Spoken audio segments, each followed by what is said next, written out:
showing the original project specs Brad had sold versus our actual capabilities. The timeline comparison was devastating. 2 weeks promise versus 12 weeks minimum. Brad told you our system could integrate with your legacy mainframe and requires custom development. The CEO's expression shifted from anger to understanding. So, this was never a realistic timeline? No, sir. We've been working 80-hour weeks trying to accomplish something that was physically impossible from day one. Brad was frantically trying to interrupt, but I wasn't done. I've also documented 22 other instances where Brad promised impossible features or timelines to close deals. Our entire team has been sacrificing work-life balance to attempt miracles. I showed the CRM data, client after client receiving promises that contradicted our actual product specifications. The CEO was quiet for a moment, then asked, Brad, is this accurate? Brad started stuttering about aggressive timelines and pushing the team to excel, but the damage was done. Mr. Johnson, I said, we can absolutely complete your project. The realistic timeline is 10 weeks, so I'll personally oversee it. But I thought you deserved to know why you've been frustrated. The call ended with the CEO thanking me for the honesty and requesting Brad be removed from their account. 20 minutes later, Brad was called into HR. By the end of the day, he was fired for misrepresenting company capabilities and causing client relations disasters. The CEO called our director personally to praise our team's work ethic and request that I be their primary point of contact going forward. I got promoted to client relations manager the following month. Brad's LinkedIn now says he's exploring new opportunities in sales. The $200,000 project was delivered on a revised timeline, and the client signed a $500,000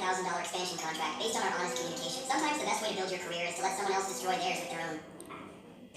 He threw my brother's wheelchair down the stairs, so I took his legs without touching him. People always say, violence doesn't solve anything. Tell that to someone who's had their world shoved down a flight of concrete stairs. My younger brother Jordan was born with cerebral palsy. Kid's legs didn't work like yours or mine, but his brain, miles ahead. Smartest, funniest person I've ever known.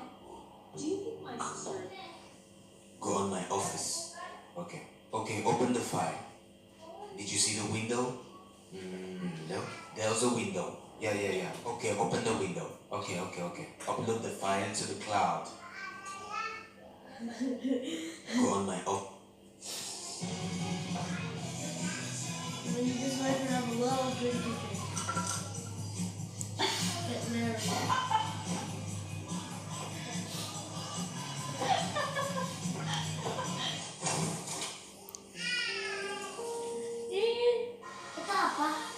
It's the funniest thing to happen in a job interview. Oh my God. Early, looking sharp and confident, ready to sell myself like I was the human version of a limited time offer. The interview started off great. I was nailing every question. The hiring manager was nodding along, and I was already thinking of how I would spend my first paycheck. Then, out of nowhere, she asked, how do you handle high-pressure situations? I was about to give my reversed answer about staying calm and prioritizing tasks when it happened. A loud thud came from the ceiling above us. We both froze. Before I could say anything, a second thud, followed by the sound of scratching. The hiring manager looked up, concerned, and said, oh no, not again. Not again? I asked, trying to sound professional while also low-key preparing to run for my life. She sighed and said, we've been having issues with raccoons in the ceiling recently. As if it's on cue, a tile from the ceiling shifted, and a little furry face poked out.